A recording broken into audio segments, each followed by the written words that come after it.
వైసీపీలో 5వ జాబితా టెన్షన్ మొదలైంది. ఇప్పటి వరకు 4 జాబితాలు విడుదల చేసిన వైసీపీ హైకమాండ్ ఇక 5వ జాబితా సంచలనంగా ఉండబోతుందని సిగ్నల్స్ ఇస్తోంది.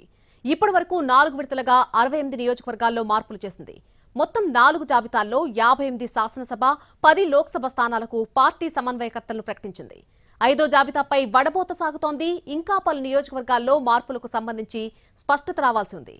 ఒంగోలు ఎంపీ అభ్యర్థిపై ఒక నిర్ణయానికి రాలేకపోతోంది పార్టీ.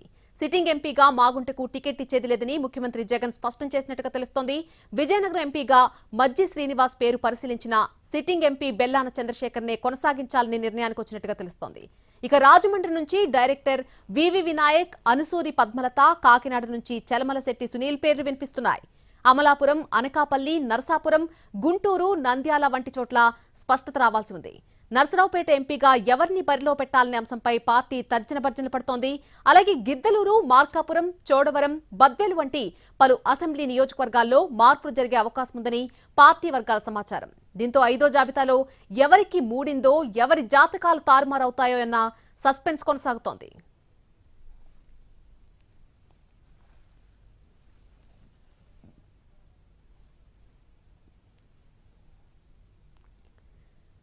అమరావతిలోని సీఎం క్యాంపు కార్యాలయానికి నేతల తాకిడి పెరిగింది. సీఎంఓకు ఎమ్మెల్యేలు తోపుదుర్తి ప్రకాష్, అదీప్ రాజ్, సింహాద్రి రమేష్, అనంత వెంకటరామరెడ్డి, కాసు మహేష్ రెడ్లొచ్చారు. ఎమ్మెల్సీ జంగా కృష్ణమూర్తికి టీడీపీలో చేరతారన్న ప్రచారంతో సీఎంఓకొచ్చారు కాసు మహేష్. అటు పేర్ని కృష్ణమూర్తి క్యాంప్ ఆఫీస్కు వెళ్లారు. ఇప్పటికే మచిలీపట్నం అసెంబ్లీ ఇన్ఛార్జిగా పేర్ని కృష్ణమూర్తిని ప్రకటించింది. మరొక నేత బాలినేని శ్రీనివాసరెడ్డికి సీఎంఓ నుంచి ఫోన్ రావడంతో హుటాహుటిన క్యాంపు కార్యాలయానికి వచ్చారు. ఒంగోలు లోక్సభ ఇన్ఛార్జిపై చర్చించారు.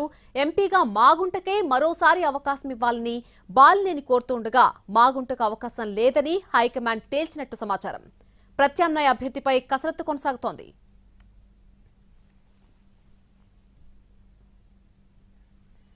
వైసీపీ మార్పులు చేర్పుల్లో కొత్త నేతలు జాక్పాట్ కొడుతున్నారు. రేస్లో లేని వారు సైతం తెర మీదకొచ్చి షాక్ ఇస్తున్నారు. ఉమ్మడి తూర్పుగోదావరి జిల్లాలో జడ్పీ చైర్మన్లు 3 జాక్పాట్ కొట్టారు. 3 నేతలు ఎమ్మెల్యేగా పోటీ చేసేందుకు రెడీ అవుతున్నారు. కొత్తగా కోఆర్డినేటర్లుగా బాధ్యతలు అప్పగించింది వైసీపీ. పిఠాపురానికి చెందినటువంటి వంగా గీత, అలాగే రాజమండ్రి రూరల్ కి మంత్రి చెల్లుబోయిన వేణుగోపాల్ కృష్ణ, పి గన్నవరంకి విప్పర్తి వేణుగోపాల్కు కోఆర్డినేటర్లుగా అవకాశం దక్కింది. ప్రకాశం జిల్లా కనిగిరి నియోజకవర్గంలో కూడా అదే జరిగింది. సిట్టింగ్ ఎమ్మెల్యేపై ఉన్నటువంటి అసమ్మతితో హైకమాండ్ అభ్యర్థిని మార్చేసింది. జడ్పీటీసీగా ఉన్న దద్దాల నారాయణను ఎమ్మెల్యే అభ్యర్థిగా ప్రకటించడం సంచలనం రేపింది. కర్నూలు జిల్లా ఎమ్మిగనూరు ఎమ్మెల్యే చెన్నకేశవరెడ్డిని పక్కన పెట్టేసింది వైసీపీ హైకమాండ్. వయసు రీత్యా మార్చాలని డిసైడ్ అయిన అధిష్టానం మాచాని వెంకటేశ్వర్లను ఇన్ఛార్జిగా పెట్టింది. ఎమ్మిగనూరు నుంచి తాను లేదా తన కుమారుడు పోటీ చేస్తామని చెన్నకేశవరెడ్డి పట్టుబట్టినా అధిష్టానం వినలేదు. ఫైనల్ గా ఎమ్మెల్యే చెన్నకేశవరెడ్డి సూచించిన మాచాని వెంకటేశ్వర్లను ఇన్ఛార్జిగా నియమించింది.